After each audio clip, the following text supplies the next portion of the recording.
Welcome to the groundbreaking news program that delves into the heart of Mormonism, your weekly window into the unique intersection of news, history, and culture that resonates with the tapestry of Mormonism. So whether you're tuning in from the heart of Utah or joining us from around the world, your favorite news program starts now, where news meets insight and the stories of our faith unfold. Good evening, everyone, and welcome to another episode of the Mormon Newscast. Today's date, Rebecca, is September 9th, 2024. See how easy it is? You make it look effortless. See, the great ones make it look easy.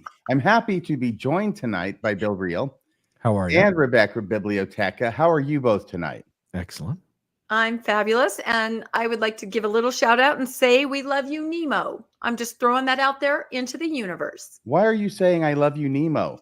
Well, I think most people know, or if you don't know, he's received some news from his ecclesiastical leaders that he has to attend sort of a procedural, however you want to say it. Anyway, he just had some news, so we'll see what happens. I don't think we need to go into it on the newscast, but not where he eats, but where he is eaten. He will be surgically removed from the body of the church politic. Yes. So what's going on? Now, I understand that it was, he received this yesterday upon his arrival home from work with shining morning face, and then he gets delivered and served this letter. And it's a hearing, I don't even know what they call it anymore. Is it a love fest that's scheduled at 10 o'clock a.m. on Monday, September 23rd? Is that correct? Is it a membership council? Yeah. It's something, but the letter, I've read it, I haven't seen many of them, but it had all kinds of places for signatures, consent, and to sign. It looked like a legal document. I think they're going to try and break the Guinness Book record on number of signatures. Yeah. On a court document. I was surprised. Nothing, huh? It's September 9th. It's the 100th birthday of President Nelson. Was there not, Rebecca? We've been celebrating it all day. Are you kidding? I can't even was there not anymore. A record that was broken in conjunction with his birthday and signatures? No, there was not. And you're going to talk about that as you go into your story. There was technically, but there was little help. It's already been certified, codified, if you will. I don't know. We'll have to get into it to see what you're talking about. All right. Well, let's go ahead and get into it then. And we'll see what it is that Rebecca's trying to hide from us. All right. The top stories today are, hang on a second. There we go. President Nelson's 100th birthday. That's today, September 9th, 1924. A bouncing baby boy was born, and his name was...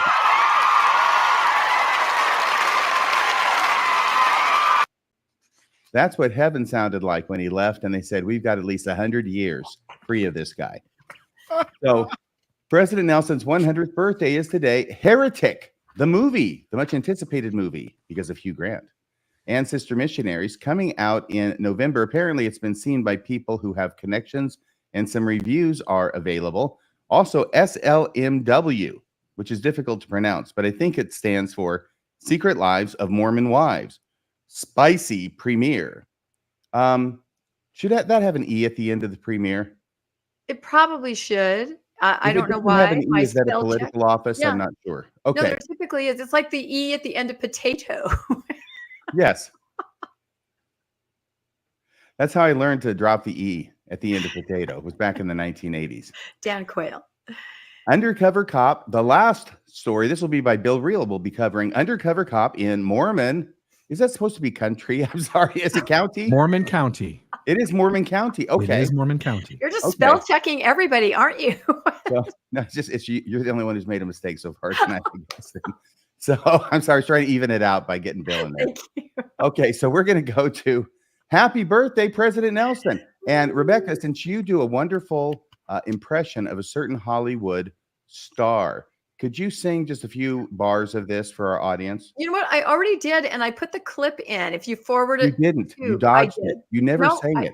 Because I would never sing it all the way. I consider it a little bit disrespectful. Happy birthday, Mr. President. Happy birthday to you. And you know the voice. I know, but can you just play my clip instead? I think that's much better. It's much more politically correct. Can you fast forward? There you go. Play that. This is where they tried to get me to do it before. Everybody's trying to get me to do this.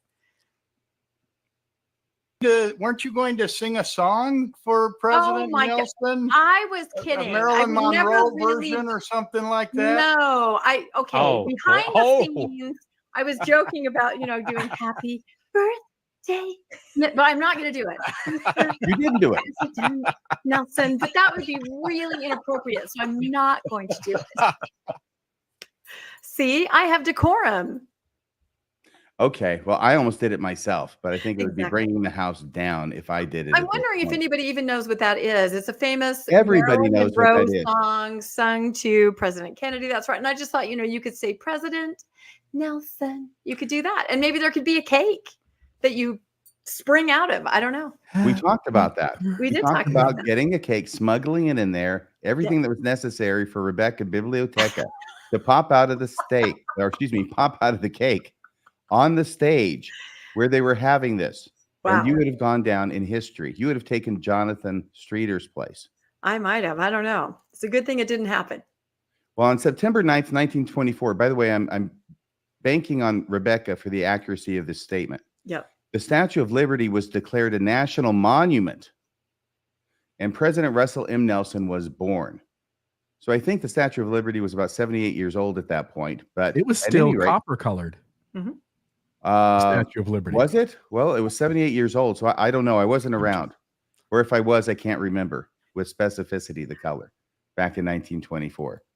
But there's the thing where you didn't sing the song. There we go. That's and here's the birthday invitation that went out 100 days before his 100th birthday on September 9th. President Nelson posted a message on social media highlighting the parable of the lost sheep, where Jesus uses the number 100 to teach about love and service.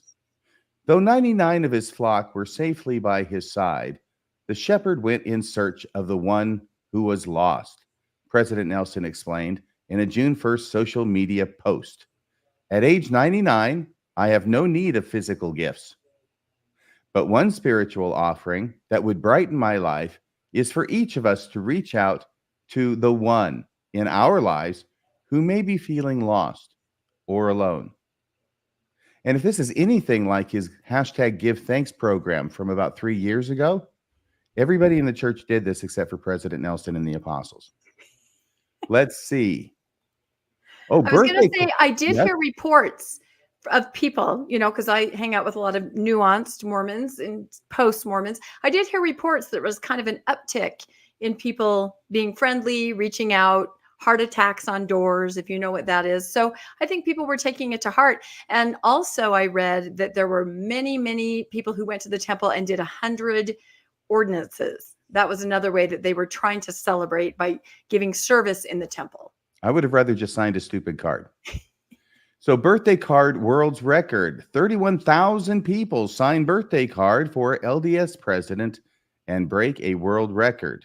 Now, Rebecca wants to dispute whether that record's actually been broken, but we'll give her a chance here after I read this article. Salt Lake City, it's ABC for Rebecca. Ahead of Latter-day Saint President Russel M. Nelson's 100th birthday, more than 31,000 people signed a birthday card for him in Salt Lake City on Saturday, and this was August 4th. So, okay, on Saturday. Breaking a Guinness World Record. According to the Church of Jesus Christ of Latter-day Saints, a total of 31,384 people signed a birthday card for President Nelson in the Salt Palace Convention Center during a conference for young adults in the church. A representative for Guinness World Records gave a document. See, there's a document, Rebecca. Gave a document to a local church leader to certify that the record for most contributions to a greeting card had been broken, the church said. So do you think this isn't true? No, I think it is true. The idea was that at this conference, a young adult conference, everybody would flock and sign the card, and they would meet the required number of signatures to break the record. But that night, the night after the conference, go to the next slide. I will. This is what I personally received in my email, and a lot of other people received, and it says urgent. It was an urgent message from my stake, so I took note because, we've talked about this before in the newscast, I thought it was some humanitarian need, maybe something was happening in the neighborhood, maybe there was a crisis. Whenever there's an urgent email in the stake, your name is usually in the subject line. That's exactly right. It's all about me. I don't think anyone knows I'm in my stake. Anyway, I looked at this email and it said, urgent. We didn't get enough signatures at the young adult conference. Please, everybody needs to sign. And it goes on and gives you a link and tells you what to do. So we already got the document and everything saying that we broke the record, but we didn't. Right. Well, I think they did, but it's just a question of, are you voluntarily signing, or has somebody sort of told you we've really got to do this? It's absolutely urgent. And also, please share this with everyone you know. So that's my only question. Is it a spontaneous outpouring of goodwill and cheer, or is it an urgent email with urgency telling that you have to do it? I don't know. Yeah, you don't mess with those Guinness guys reporting you broke a record and then having to tell them later, well, sorry, I guess we didn't. Exactly. But look at the graphic on the right. It breaks down 100 years. That's pretty shocking. Did you check the math, Rebecca? What was that? Did you check the math? I did not check the math. I was just trusting Google. Google did it? Okay. Yes, it wasn't me. So 100 years is 10 decades old. That was the big surprise for me. The thing that I didn't know, 3 billion seconds old. Yep. That's a lot of seconds. Yeah. That's a lot of seconds going on. What's interesting a quarter till noon, quarter till midnight. Go ahead. What's interesting is the church has more money in its investment funds than the number of seconds by a lot, by an exponential number, more billions than seconds he's lived. So. Make it 50 times. Right. That's a lot. Yeah, you could have 50 President Nelson celebrating their 100th birthday, and the number of seconds in all of their lives would still be less than what the church has in dollars in the Inside Peak account. Wow, what a great observation, Mr. Real. Mind-boggling. And now the birthday becomes a state day. Today is September 9th, and I think it's just for today. With a little help from God, maybe it'll be a regular recurring annual holiday, and we'll get some more time off school and government jobs and everything. Utah Governor Spencer Cox declares Russel Nelson Day as LDS leader turns 100. That was a lot easier to get through than MLK Day in Utah, wasn't it? Russel Nelson has become the first prophet president of the Church of Jesus Christ of Latter-day Saints to reach 100 years old. To mark the faith leader's momentous birthday Monday, Utah Governor Spencer Cox issued a proclamation declaring September 9th, 2024, so it seems to be specific to this year, President Russel M. Nelson Day, to honor the church president's dedication to kindness, love, and welcoming spirit. So I hope you enjoy that. If you're in Utah, there's only about 6 hours left of what may be the one and only Russel M. Nelson Day, so you better get out there and enjoy it while you can. And make sure that you read the updates to the handbook to enjoy that kindness, love, and welcoming spirit that the day is supposed to embody too. You know, you're right. Midnight can not come fast enough, can it? Okay, so the birthday broadcast, President Russel M. Nelson's 100th birthday commemoration. The Church of Jesus Christ of Latter-day Saints. Gosh, you know, entire populations died just when somebody's reading that name out loud. The Church of Jesus Christ of Latter-day Saints, there goes another one, welcomes all to view a special birthday broadcast in honor of Church President Russel M. Nelson on Monday, September 9th, 2024, his 100th birthday at 4:00 p.m. Mountain Daylight Time. I watched it. I watched that, and the parts that I couldn't watch because I had something else I had to do, I went back and I watched it. I think it was 75 minutes long. Lots of people were there. Lots of people did videotaped messages. A few people spoke live. President Nelson was able to be there present personally on the stage. He also did a videotaped message, which had been recorded back, I think, a month or so ago or something. Just in case. You can't be too careful at a time like this. Well, you think this guy can see around corners or something?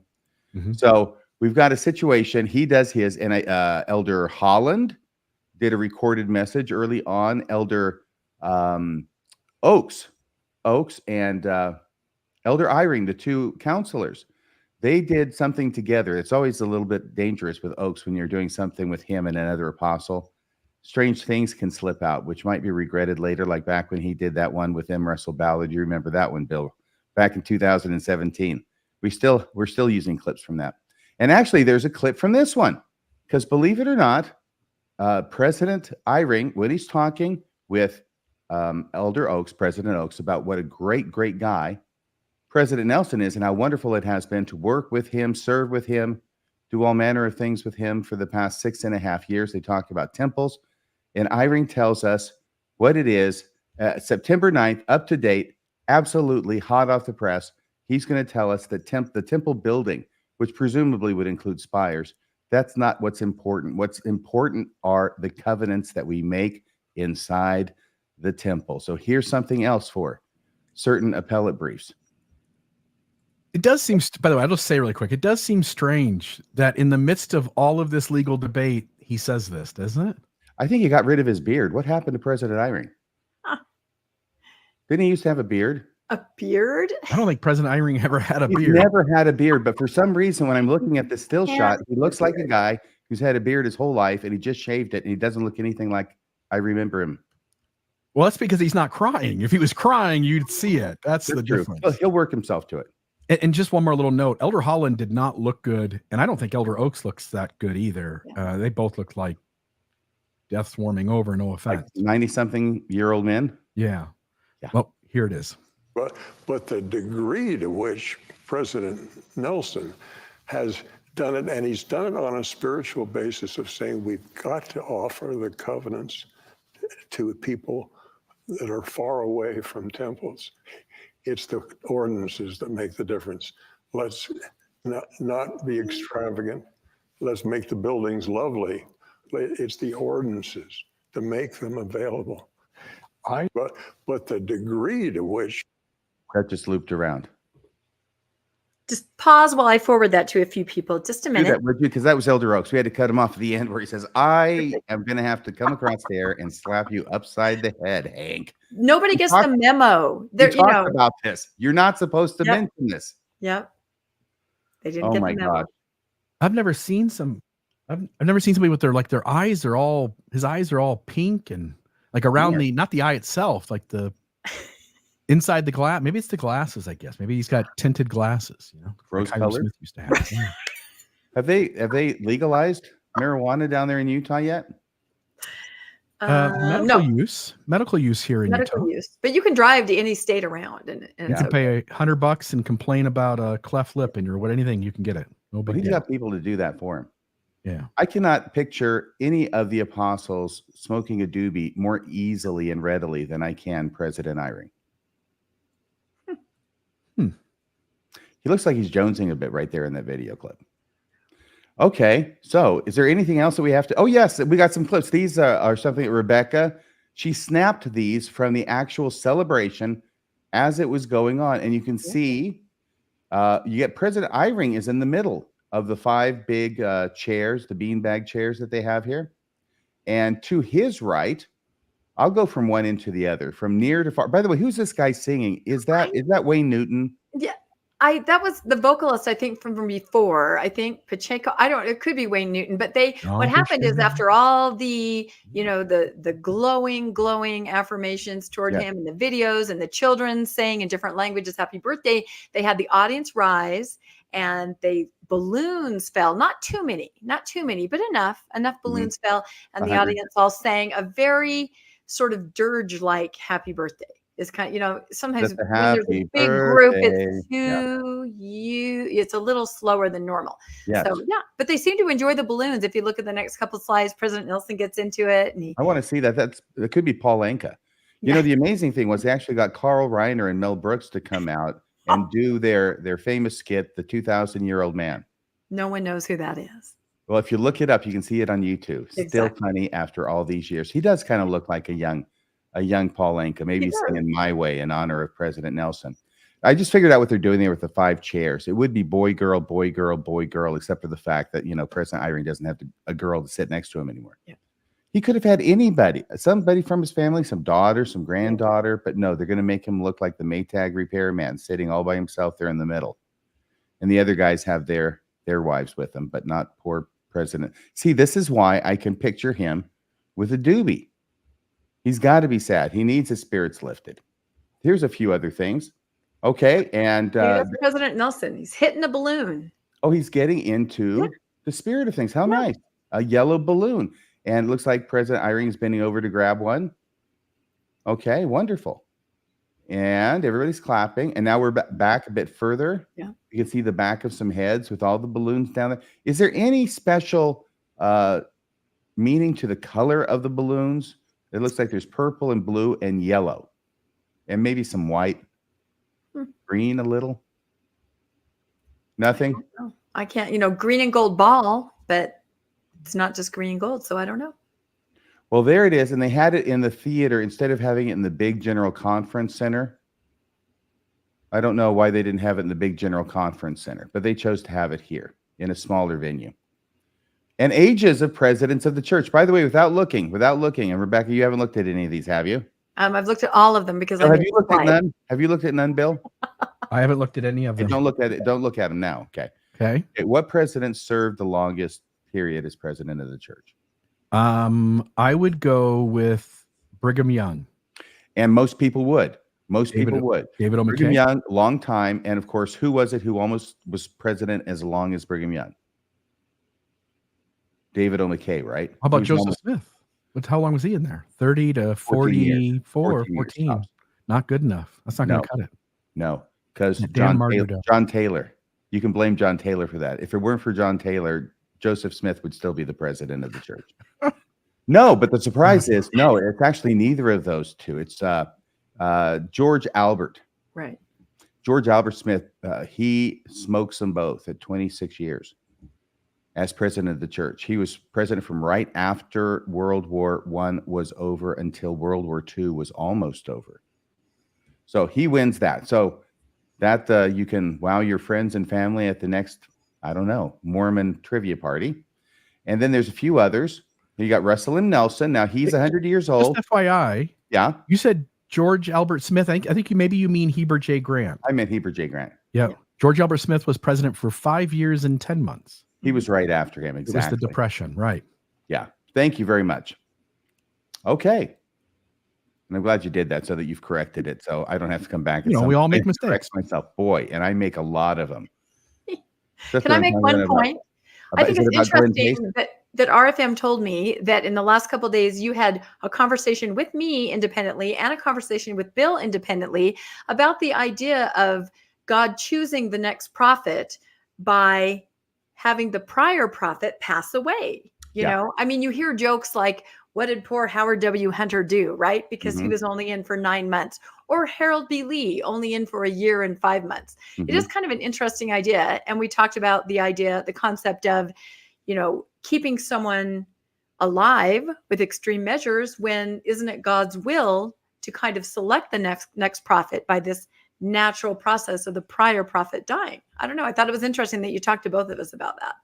Yeah, it is. The problem is with God, you never know when he's serious. He's always playing around. He's pretending like you're going to die when you're not really. You're actually going to recover and live several years. So you can never take God seriously.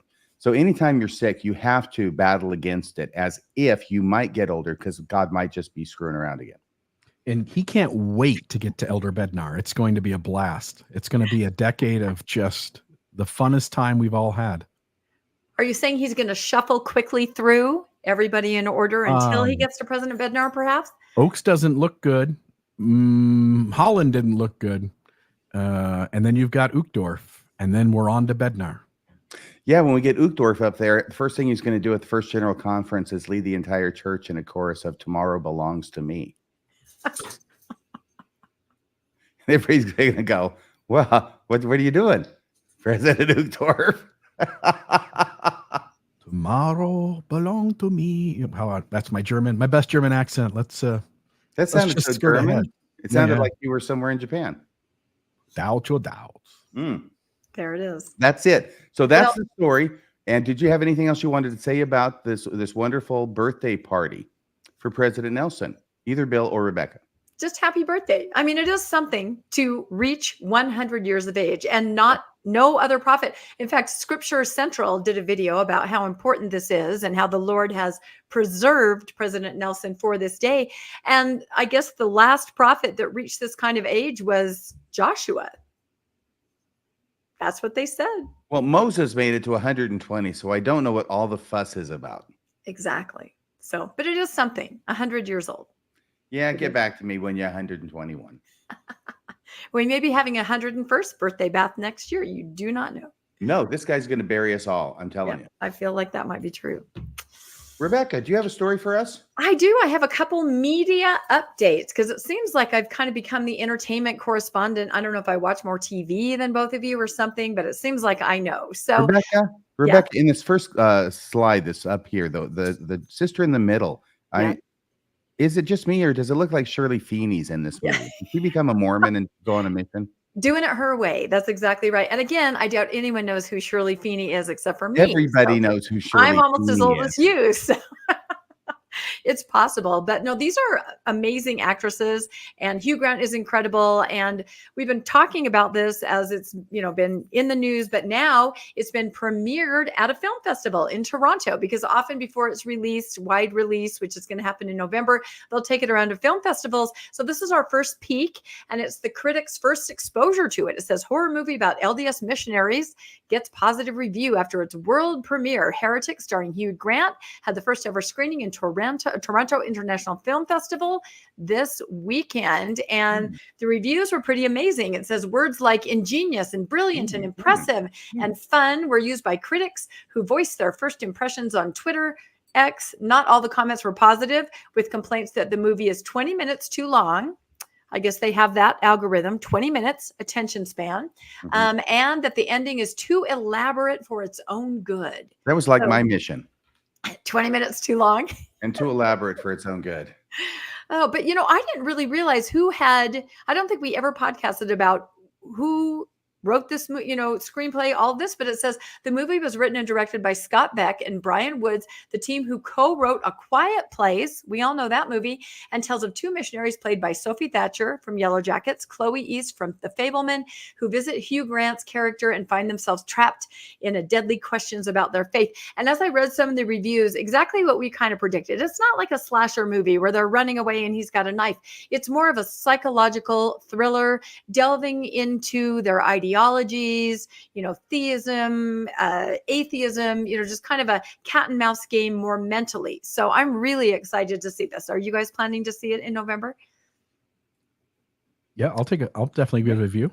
Absolutely. I was hoping he was going to, at least throw them into some kind of a well that's dug in the basement of his house. I'm not saying there's not. I'm not saying there's not. Vests and other clothing items. Exactly. But it definitely has those psychologically frightening moments like I've described before. They knock on the door, he says, come in. Of course they say, well, I can't. We need to have a woman of the house there. He said, oh, my wife is baking a pie. She's just in the kitchen.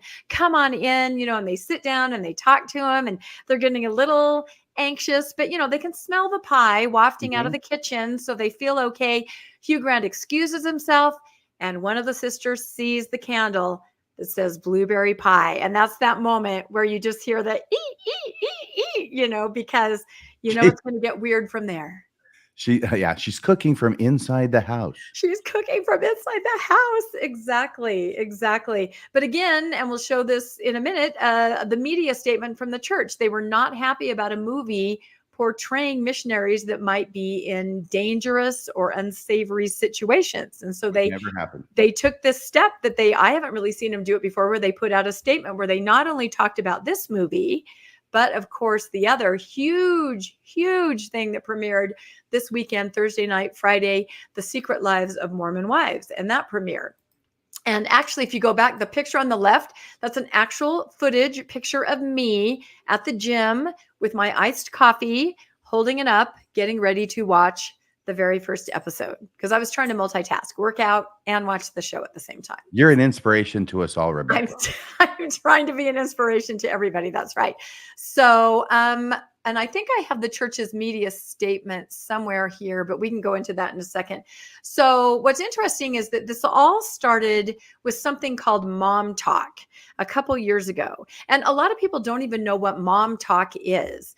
Some of the main characters who are in Secret Lives of Mormon Wives were on this Mom Talk. So I thought, let's show a clip of what Mom Talk is. So if we can just roll that, let's do it.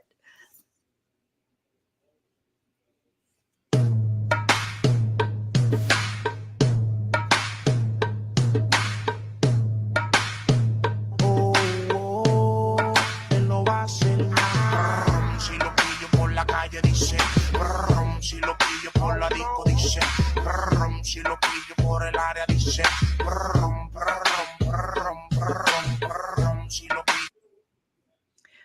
that's the it. only thing that would make that any better is 2 velociraptors sneaking into the kitchen behind them. Like that. It almost had Australian breakdancing vibes, a little bit, just a little bit. But yeah, so Mom Talk is empowering for women. It's young, cute, stay-at-home moms who are also entrepreneurs, kind of in my neck of the woods, and they dance in different scenarios, and they, kind of positive energy, positive vibes. So let's go back to the slideshow. The other thing I learned that was really funny is that Mom Talk used to be a place with that hashtag where moms could go to get advice, recipes, ask questions. It was an actual kind of clearinghouse for information. And then suddenly these girls burst on the scene. They take over the hashtag. So I was reading today how some of these other moms who used to just share recipes and advice are like, we got to get our hashtag back. I don't think it's going to happen. I think hashtag Mom Talk is now into the stratosphere. But so what happened is, what's Mom Talk and what is the Mormon mommy mess? So this happened a couple years ago, maybe a year and a half ago. In May of 2022, Taylor Frankie Paul, the young lady there, the self-proclaimed creator of Mom Talk, went on TikTok live to share that she and her then husband, Tate Paul, were getting a divorce. However, it was not the only bomb being dropped. She and Tate were soft swinging, meaning that they would switch partners with another couple and hook up without going all the way. Taylor claims that she would hook up with other pairings of Mormon in the TikTok community. And in the video, she argues nobody was innocent. Everybody had hooked up with everyone in the situation, but she didn't give any specific names, which caused a dumpster fire of accusations. Because Mom Talk was already popular, then she comes out with this video and everyone thought, oh my gosh, what's going to happen next? Well, what typically happens next is there's a deal for a series. And that's exactly what happened here. Although, interestingly, I think Taylor is the only one that's on it that was from that initial swinging scenario. I think the other gals are influencers and other mom talkers who were not involved in that. So the series is not really about swinging. That's just kind of maybe a white elephant in the room that's mentioned in the background. So this was the commentary that I mentioned that the church put out. I won't read it again because we've covered it twice here on the newscast already, but it was really unusual for them to put out a statement where they said, certain things in the media without naming names, don't portray the values of Mormons, Mormon women, don't show what it really is like to be a missionary. But all the rest of us kind of went, I don't know, there is some truth in some of these things that we're seeing in Heretic and what we've seen in the previews for the Secret Lives of Mormon Wives. So it finally came out on Friday and everybody rushed to watch it. Did either of you watch any of it? Yet. I've seen about half of it. You've watched half of it. That's right. Maybe You said 3 or 4 episodes. Girlfriend had watched some of it. So I think most everybody can understand what it's about. A group of young women. I didn't realize how young they were. I was thinking they'd be 30 somethings, but we're talking 22 to maybe 31. So very young, but married, multiple kids, some divorced with kids, and, just following the friend group and the husbands. And the husbands become an important part of the show. So I kind of went on social media and gathered just some posts about this so we can kind of get a sense of what people are saying. A lot of people did binge watch the entire 8 hours this weekend. Believe it or not, it happened. So one post I found kind of gave a rundown, which I thought was good. She says, number 1, swinging. If you haven't watched, it's helpful to know that only one of the women in the show was a swinger. That's Taylor Frankie Paul. And the show is not about swinging. It's about the aftermath and rebuilding friendships. The other 2 to 3 swinging women and their husbands in the friend group are not in the show at all, and they aren't even talked about. Taylor, the one swinger who chose to be on the show, clearly regrets it and wants to be religious again, or for the first time, more power to her. So she does express going back to church. Her boyfriend wants to go back to church. That's kind of a theme. We got to get back to church somehow. Seems to be a big thing. This is the boyfriend she was with that she was swinging on, or her new boyfriend that she was swinging with. No, yeah, it's there's a lot of different. There's her husband who she's divorced from. There's that guy she quote caught feelings for, and now there's a new boyfriend in the picture. Oh, okay. Yeah. It's kind of hard to keep track. This is, after all, Utah County and Draper area. So I'm telling everybody, this is my neck of the woods.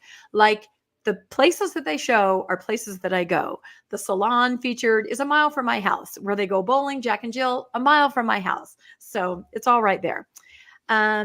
The spectrum of Mormonism, number 2, is wide in Utah. And I think this is very important, but we're all stuck with each other. Yes, we are.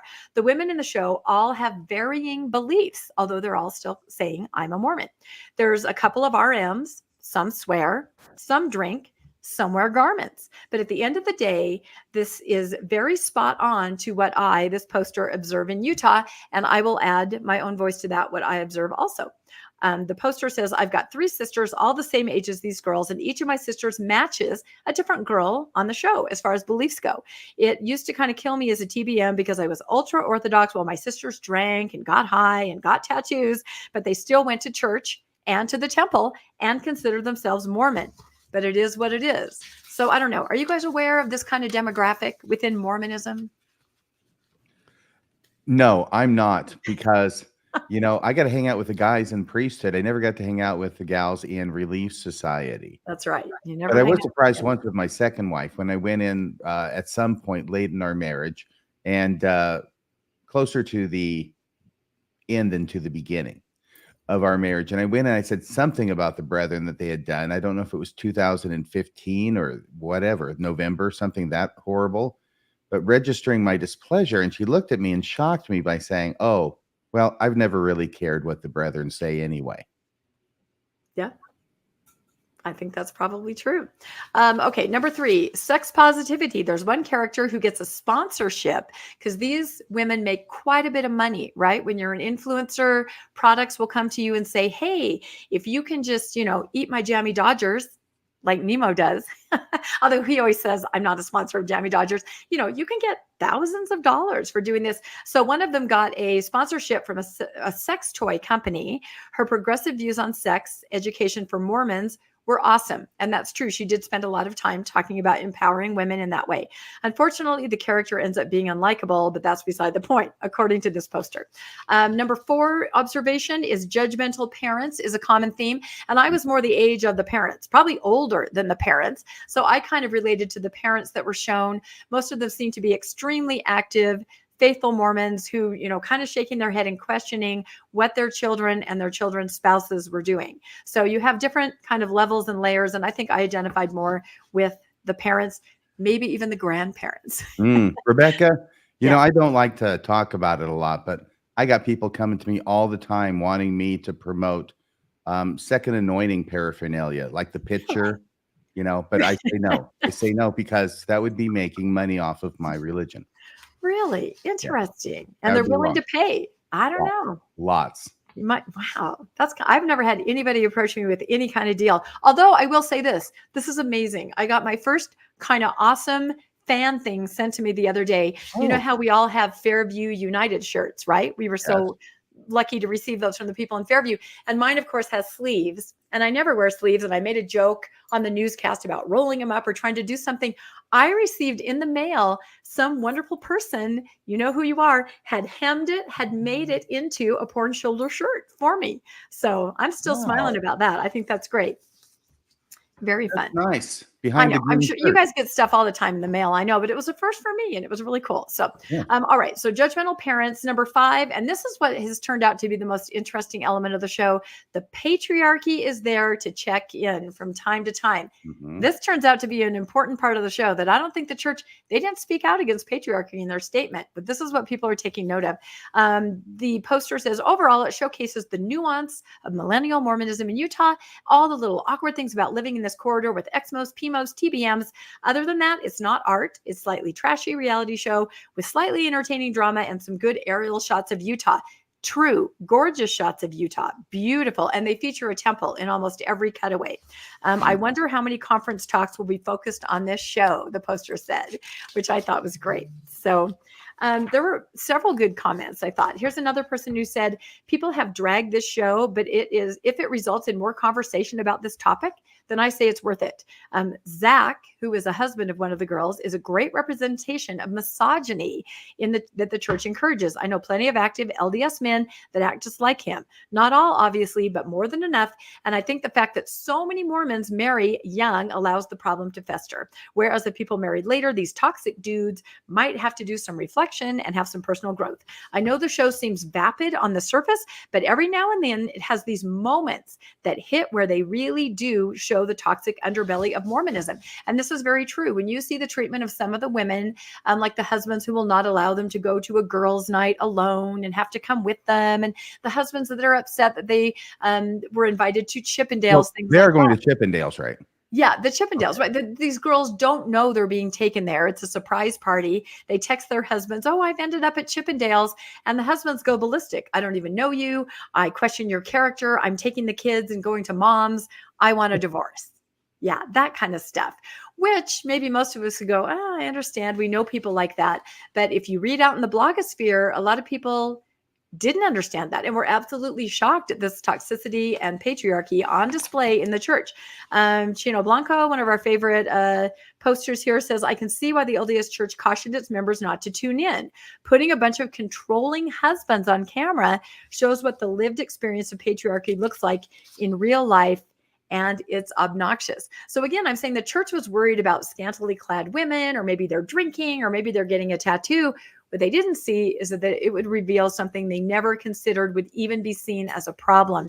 And that is what's happening there. So really interesting. Let me see. I think maybe the patriarchy in the church is like the water in a fishbowl. And the Mormons swim in it so much, they're not even really aware of it. But when another person who's not in the fishbowl comes by and takes a look, it says, "Wow, that looks like water." Yep. No, I think you're absolutely right on that. And you can see that. And it's funny because some of the girls, they really do push back, and they try to talk to their friends who are in a more controlling relationship and say, "That's not right." All these girls are the breadwinner in their family, making, $30,000, $50,000 a month, so much money from sponsorship deals. And to have the husbands then say, "Well, I don't know, honey, you shouldn't do that. Can I have my gambling money?" You guys know what I'm talking about. Come on, tell us about that. You mentioned that to me. Yeah, one of the husbands. Today. I love this. Like, "I want to gamble. I want to go gambling." And so he had to ask his wife for money, and she gave him $25. Yeah, exactly. And then he's the same one that said, I'm disgusted by you and your lifestyle, being taken to Chippendales without your knowledge." So yeah, there's some stuff there. And I have to say that this person actually was on all the Reddit boards and the different boards. And she said, "No matter what you think about the show, it's teaching people less familiar with the church that there is an institution. It is an institution full of red flags. I asked people on one of the show's subreddits how it had affected their view of Mormonism, and across the board, people said they thought less of Mormonism now.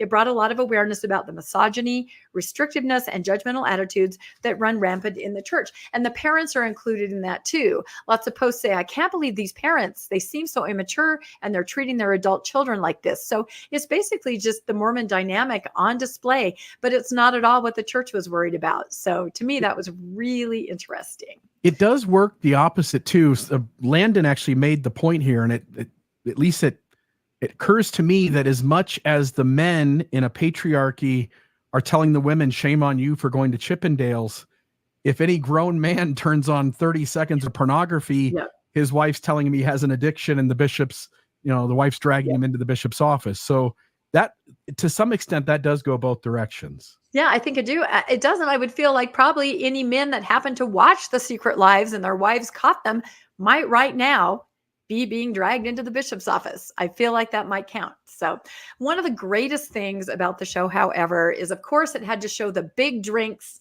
of Mormonism, right? I have mine right here because, as I learned from the show, my go-to drink is the same as Demi's. It's a 44-ounce The Fighter with sparkling water. So we're twins, I feel like. But yeah, they definitely made these are really good, by the way. It's not soda, it's sparkling water. So it's very refreshing. This show brought to you by Swig. That's right. Brought to you by Swig and all their, very, very delicious sugary cookies. But they made a lot of points like, we don't drink alcohol, yet half the women were drinking alcohol, but the rest of us drink big sodas.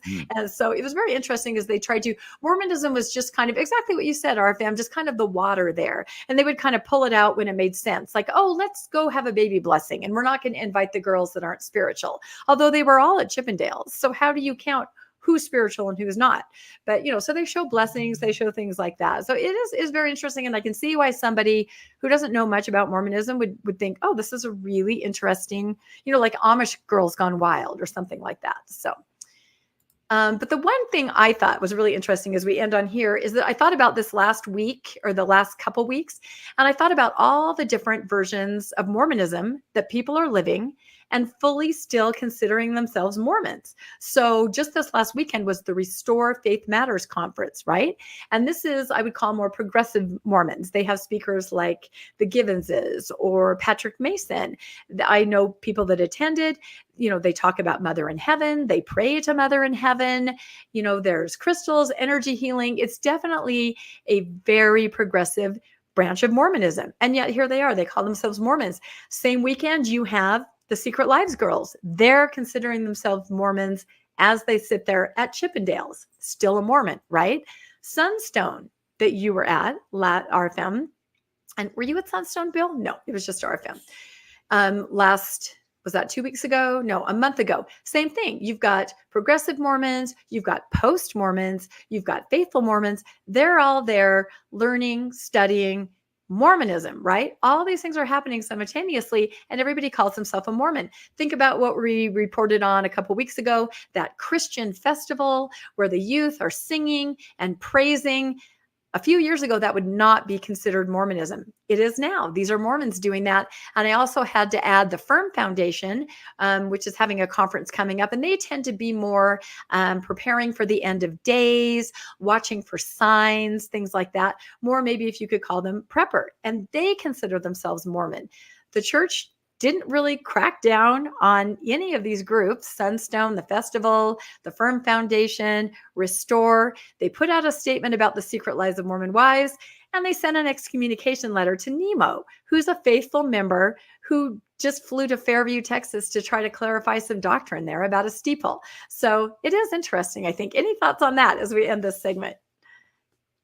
I'm going to let Bill jump in because I've been over talking. That's probably why.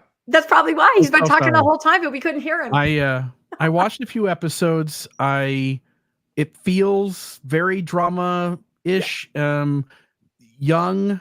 Again, I don't mean any offense to these women. I think a lot of people in this age group sort of think and behave this way, but very immature, very self-centered, very focused on their celebrity status, not really adding a lot of value to the world.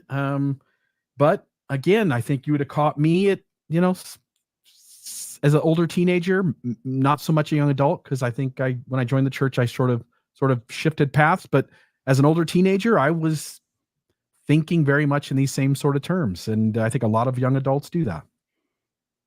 Yeah, well, the least I can say about this is that Cardin Ellis may not know the names of the members of the Relief Society presidency, but I'm sure he's got the names of all of these chicks down. Probably. Oh, that's right. I'm in charge. I'm sorry. So is that the end of your story, That's the end. Rebecca? We'll have to wait till next season, right? Because everybody just binge watched 8. Now we have to wait to see what happens next. I know. TV is so crazy now from when I was a kid, right? Yeah. There was no binge watching. There was no binge watching. If you missed it, you missed it. If you had to go to Young Men, Young Women, then called Mutual, yes. If you missed it, you missed it. You don't could get not to stay record home it to and watch play it back. Dynasty. Believe You me, might have been able to record it and play it back.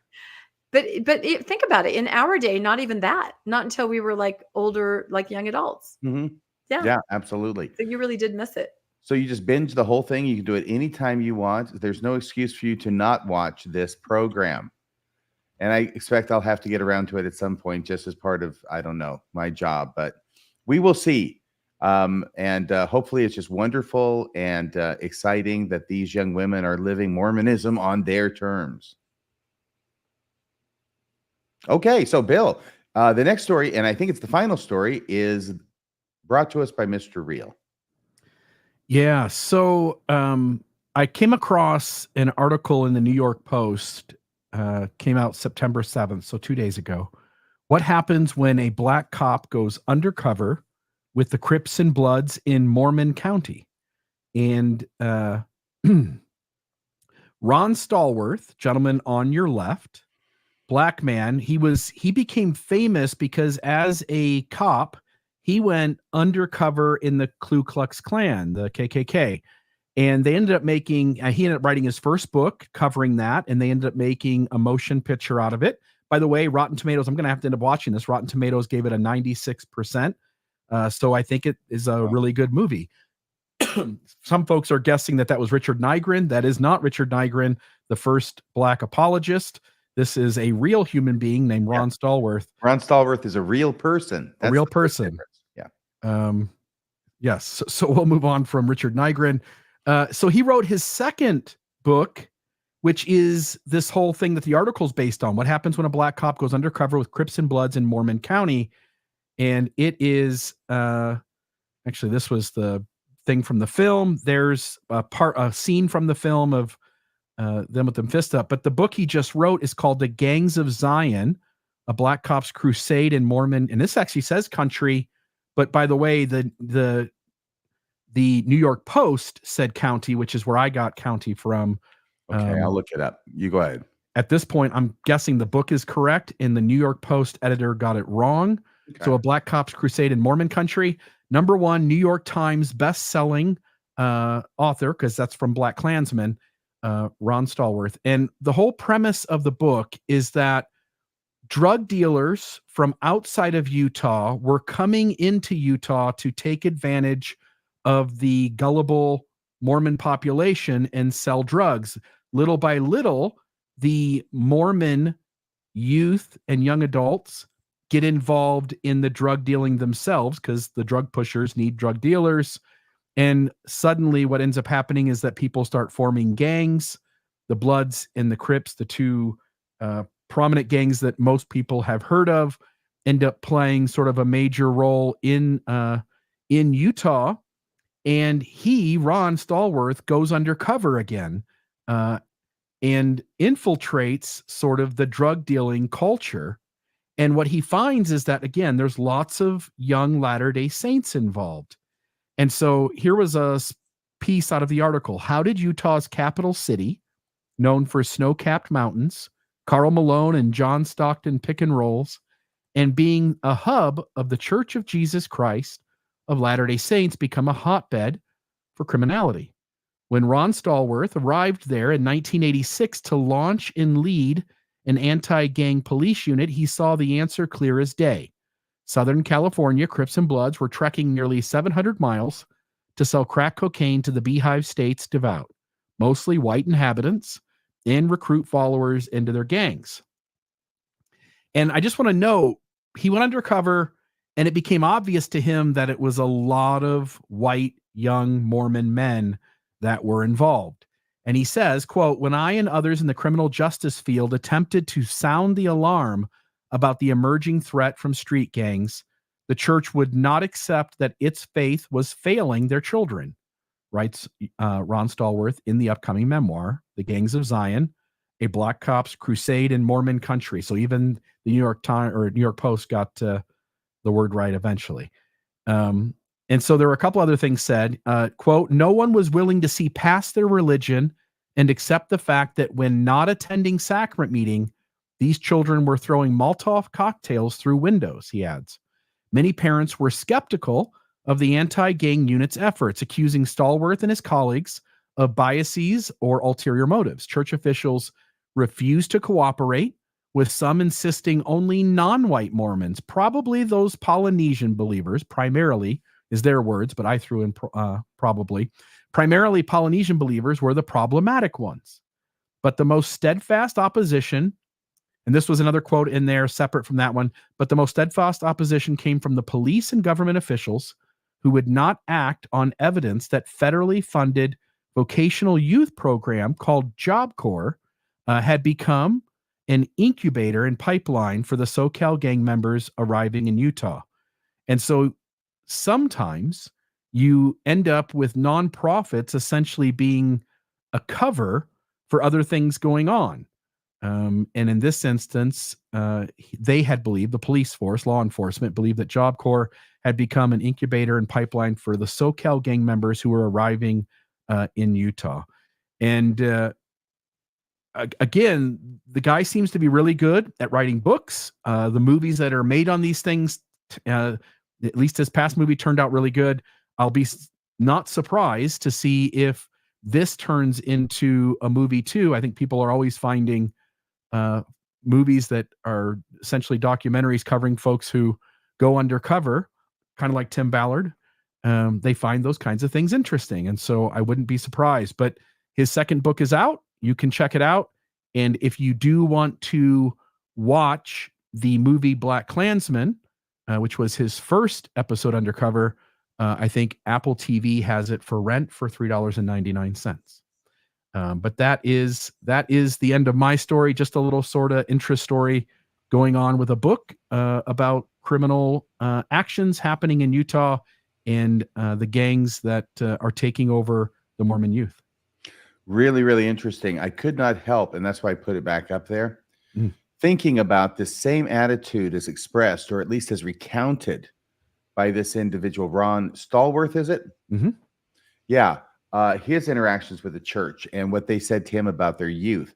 And I can't help but think that this is the same attitude that allows child molestation by adults to run rampant in the LDS Church. When I and others in the criminal justice field, i.e. we know what we're talking about, attempted to sound the alarm about the emerging threat from fill in the blank, the church would not accept that its faith was failing their children. So it's a strange thing, but because the church cannot accept that the church is failing its children, they fail the children more. When you are the gold standard, there's little need to worry about doing things better. Yes. Penn Central. We've got nowhere to go but up. That's a dated joke. But anyway, they couldn't go out. They couldn't build out. They could only build up, according to a certain case in law school. Anyway, they had nowhere to go but up. When you got the gold standard, yeah, you got no place to go but up. And somebody's just informing me that Job Corps is not a nonprofit; it's a federal government entity. So that makes it even more strange that somebody's not actually dealing with it and doing something. Or we got Job Corps out here. I think it's throughout the government or throughout the country. I was going to say that I think it's not only the institutional organization of the church that cannot accept that something like this might happen, or child molestation might happen, or abuse might happen, but just your average member. Look at the recent interview on Mormon Stories with the Stick of Joseph, where they started to talk about child abuse. Do you remember this? And then Word Radio kind of picked it up, and they were saying this is not, they completely refuted any of the data that John was kind of trying to bring out. And he later found a graph that kind of showed what he was saying. But, nobody wants to hear that or see that. They want to think that because of our values, the things that we're taught, the things that we're supposed to be doing and supposed to be valuing, that's true. And that's very dangerous, because you don't see things sometimes that are literally right in front of you. And when you do see them, if you're the one that tries to raise the alarm, others don't believe you in that environment. And that's probably the most dangerous combination of all. Yeah, it's a combination of not being able to, if you're a normal person who's been raised normally, okay, by which I mean that your life has not been impacted by any of this horrible stuff that's too prevalent out there, or your job, your career doesn't deal with that, right? So you're not impacted. You hear stories, you see TV shows, but it is so difficult for the average person to believe that a grown-up is doing something this atrocious to a child, that it is sometimes better, it's never better, but the strategy they use, perhaps unconsciously, is to ignore it because they can't believe that something like that would happen with the same effect. They can't believe the church is failing its children, so they ignore it, so the church continues to fail its children. Yeah. So that's my last comment on that. Is that the last story? Are there any other comments from anybody else? I'm just excited that Bill did a book talk. That was amazing. Dun, dun, dun. Dun, dun, dun. That's right. That's awesome. We should do more of those. That's fantastic. It looks like a great book. And I know that you're very interested in books because you have the longest running post-Mormon book club, don't you? I seem to have it. We're in our 5th year. It was just a challenge, 4 years ago that said, hey, start a book club. And I did. And there it is. So still up and going. The Good Book Club. Can you tell the audience where they can find it and what they can do to be a part of it? I can, absolutely. You can send an email to us at thegoodbookclub@mail.com, not Gmail, but mail. And we'll set you up with the links. We meet once a month on the second Sunday at 11 a.m. Mountain Time. And there's a book every single month, all voted on by members. And sometimes we even have the author come on, which is really fun. We are reading this next month for October, Armageddon by Bart Ehrman. Oh my gosh. If you want to know about the end of times, what they are and what they aren't, it's a pretty incredible book. You can also find us on Facebook, The Good Book Club. Very good. Thank you. And Bill, is it time? Should we announce anything? Has a gauntlet been thrown down? October 3rd, Colby Reddish. I feel like I'm doing. No. You're good. I have not done anything yet. So buy me another day or two, and then we can make an announcement this week on the other two programs we do. Okay. On Mormonism Live. Hopefully we can make the announcement there. Okay. I love it. Thank you. That was a good reminder to me, by the way. Thank you. There's an announcement coming, but I mean, we can announce it, right? Because we know everybody is committed to that except for one person, right? I don't know. Yeah, I know what we're talking about, but I don't know what is safe to say and what isn't safe to say. So, do you want me to say it? I think it'd be better if we wait till Wednesday or Friday. I will be guided by you, my friend. Okay, that sounds good. You're so cryptic. Here, I'll give some real information on Mormonish Podcast tomorrow night at 6 p.m. I don't even have to check with anybody. I don't have to say anything, all couched and hidden. We are having an episode with the amazing Yvonne Harrell, Charlie Harrell's wife, and we're going to be talking about Sam Harris's book, The Moral Landscape, about science. Can it determine moral values? It's a really interesting discussion. 6 p.m. before the debate, right? Because I doubt anyone's going to be watching any podcast after 7 o'clock. Well, I tell you what, if you could just hang on to Wednesday, we'll have a really exciting announcement for you one way or the other. It's a Mom Talk soft swinging party. And no, actually, it's not. So the Mom Talk. I saw Mom Talk and I thought that sounds like Rock Talk. You guys ever heard of Rock Talk? Well, Coffee Talk. Everyone's the Klimt. That's very good. I like that. No, Rock Talk. That was a bit in the skit of the 2,000-year-old man, where Carl Reiner is playing the announcer who's at the airport, and they've just found this man who's 2,000 years old, and they fly him into the airport, and he's interviewing him as he gets off the plane. And the 2,000-year-old man is played by Mel Brooks. And so Carl Reiner, amongst a bunch of different questions, it's like 20 minutes long, it's hysterical stuff, is asking the 2,000-year-old man, is saying, so what language did you use to talk 2,000 years ago?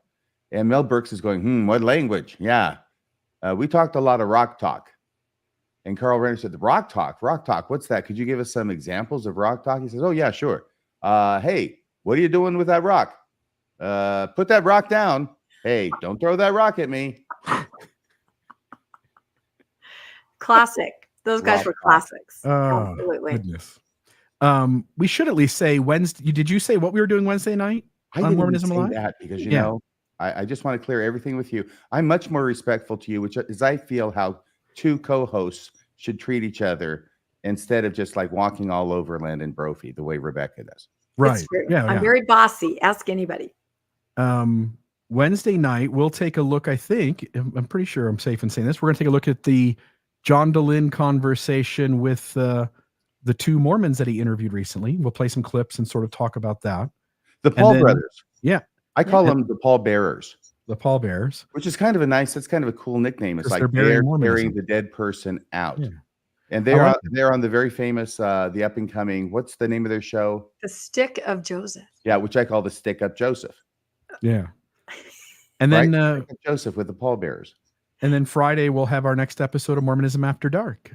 So bring a beverage and prepare to chuckle and laugh while hopefully learning a few things and being entertained. Can I tell you something I'm just excited about? Please. I finally got Hamlet done. What an accomplishment. That's amazing. Thank you. I was so over the moon about it. I did not expect to be as over the moon about finishing Hamlet Act 5 Scene 2, which I did Saturday, and it'll be going up here once it's finished being produced, maybe today or tomorrow. But at least on my end, I've done Hamlet. And I just thought, wow. And now I've got a few other things I can do about Hamlet, but I've gone through the entire play. It's just, it was absolutely a rush. I felt like I had really accomplished something.